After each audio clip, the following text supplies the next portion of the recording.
Melihat dua orang saling berpelukan, rasa malu bersinar di wajah cantik Feng Duosui, tetapi tidak ada kecemburuan. Dua saat para wanita saling memandang, itu adalah angin seribu dan salju pertama kali tersenyum, dan rasa malu menghilang, digantikan oleh kebaikan memperlakukan keluarga. Kakak perempuan, apakah kamu baik-baik saja tahun ini? Angin seribu salju bukan lagi gadis bodoh tahun ini. Dia juga telah tumbuh, tidak hanya di alam, tetapi juga dalam temperamen. Menurutnya, dia adil dan terhormat dalam cinta dengan Qin Yichen. Tidak ada kenajisan sama sekali. Di mata orang lain, tidak ada yang perlu malu. Sebaliknya, dia harus diberkati dan diberi selamat. Karena itu, dia harus menerima cinta ini secara terbuka. Adapun Lulinghan, angin seribu dan salju tidak terasa sama sekali, karena Qin Yichen sangat mencintai mereka, dan mereka sangat memperlakukan kakak Yichen. Bukankah itu cukup? Banyak hal dan perasaan sebenarnya tidak begitu rumit. Lulinghan terkejut. Ketika dia melihat mata indah yang jernih dari angin seribu salju, wajah cantik itu memerah dan tersenyum. Oke, bagus, seribu adik perempuan salju, kamu sekarang sangat kuat. Angin seribu berkata, hal yang sama berlaku untuk kakak perempuan. Qin Yichen menatap matanya dan tersenyum wen-wen. Oke. Akan ada waktu untuk mengatakan ini di masa depan. Masuklah sekarang. Para tetua sedang menunggu. Kiri dan kanan. Memegang kelembutan kedua wanita itu, perlahan melangkah ke pintu keluarga Qin. Saat saya memulai, Qin Yichen agak ragu-ragu. Waktu berlalu dengan cepat. Di dalam rumah, pasangan Qin Haoran sudah menunggu. Ketika mereka melihat dua sosok berkerumun di sekitar Qin Yichen, mereka terkejut. Jadi datar. Sejujurnya, mereka sangat khawatir kedua wanita itu tidak akan setuju satu sama lain. Tetapi sekarang tampaknya semua ini mubazir. Segera setelah saya bereaksi, saya melihat Qin Yichen melangkah maju, memberi hormat. Ayah, ibu, anak telah membuatmu khawatir tentang tahun-tahun ini. Baru saja kembali. Chen Er sudah dewasa. Bagaimana mungkin dia tidak pergi keluar? Bagaimanapun juga. Tapi bagaimana mungkin seorang ibu yang tidak merasa buruk tentang putranya? Saat berbicara, Du Yulan memiliki mata merah dan menutupi bibirnya. Dia benar-benar takut suatu hari, Chen Er dihancurkan oleh tugas berat di pundaknya. Qin Haoran menggigit bibirnya sedikit. Antara ayah dan anak, dia tidak bisa berbicara terlalu pelan. Tetapi suaranya serak. Debu. Minumlah beberapa gelas lagi untuk ayahku kali ini. Kakekku akan menceritakan kisah lama dengan baik. Qin Yichen menyeringai. Semua orang mendengarkan ayah. Masuklah. Kakek, dia tidak sabar. Saat memasuki aula utama, Du Yulan mau tidak mau menyeret Qin Haoran ke suaranya. Debu. Ayah, apakah kamu melihatnya? Seribu Sue dan Lingling sangat serasi. Kamu berbisik. Jangan biarkan menantu perempuanmu mendengar. Meski tegas, alis Qin Haoran tidak bisa berhenti tersenyum. Debu lebih mampu daripada ayahku. Di aula utama keluarga Qin, Qin Baihe sedang duduk di kursi. Ketika dia melihat siluet ramping, dia tidak bisa menahan diri untuk tidak melompat dan rambut peraknya berkibar.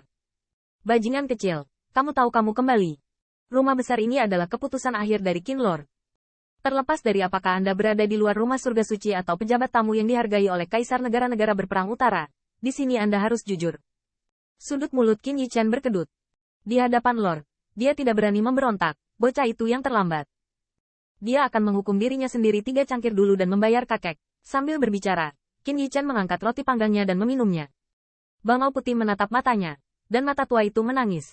Little Fatty, apa yang kamu lakukan berdiri di sini konyol? Beri aku banyak. Setelah menerimanya, Bangau putih yang pro membuka mulutnya dan akhirnya menghela nafas. Ini bukan untuk membiarkanmu menerobos. Tetapi kamu harus menulis surat kepada keluarga di masa depan. Sekarang bukan keluarga kami yang menantikanmu. Sepanjang ras manusia, saya khawatir tentang apa yang terjadi pada Qin Yichen. Qin Yichen tertawa dan tidak berkata apa-apa.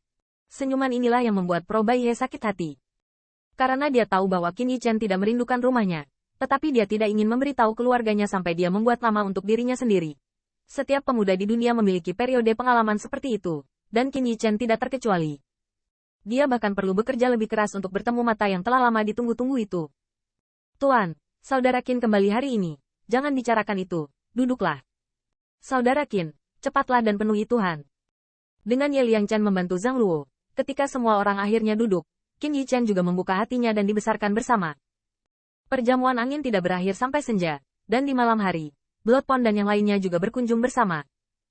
Keluarga Qin secara alami disambut dengan hangat dari atas ke bawah, dan Sui Qitian dan yang lainnya dengan kekuatan, meskipun sepenuhnya mampu berjalan berdampingan dalam ras manusia, telah memberikan wajah Qin Yichen, wajah Qin Haoran, juga satu persatu senior.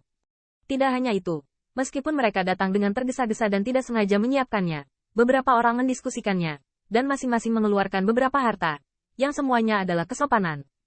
Rao sangat terkejut sehingga Qin Baihe tidak terkejut. Agak memalukan, mereka hampir tidak mengetahui hal-hal ini. Anda tahu, pengetahuan Qin Baihe saat ini juga luar biasa.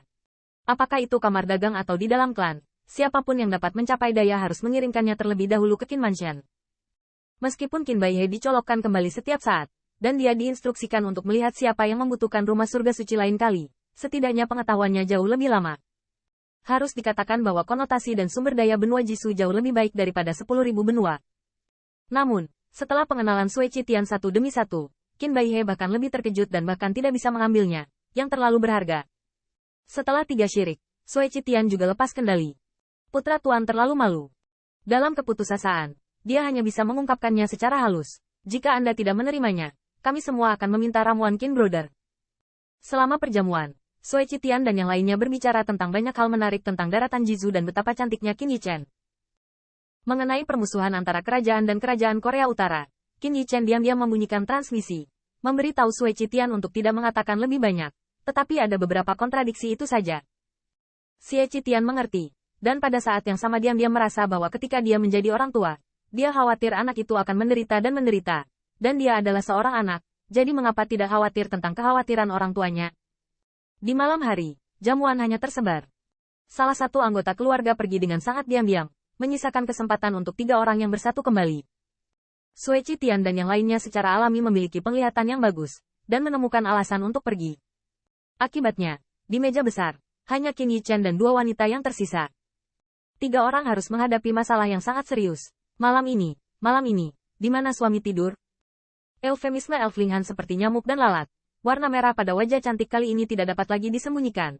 Dan sementara kedua wanita itu diam-diam saling memandang, mereka tidak dapat menahan diri untuk menyembunyikan mata mereka. Wajah mereka memerah, tetapi dengan beberapa harapan. Dan Qin Yichen tidak bisa duduk diam. Dengan segelas sake di tenggorokannya, dengan santai berkata, "Linghan, bagaimana kamu bisa menanyakan itu? Bukankah seharusnya kalian berdua pergi tidur denganku malam ini?"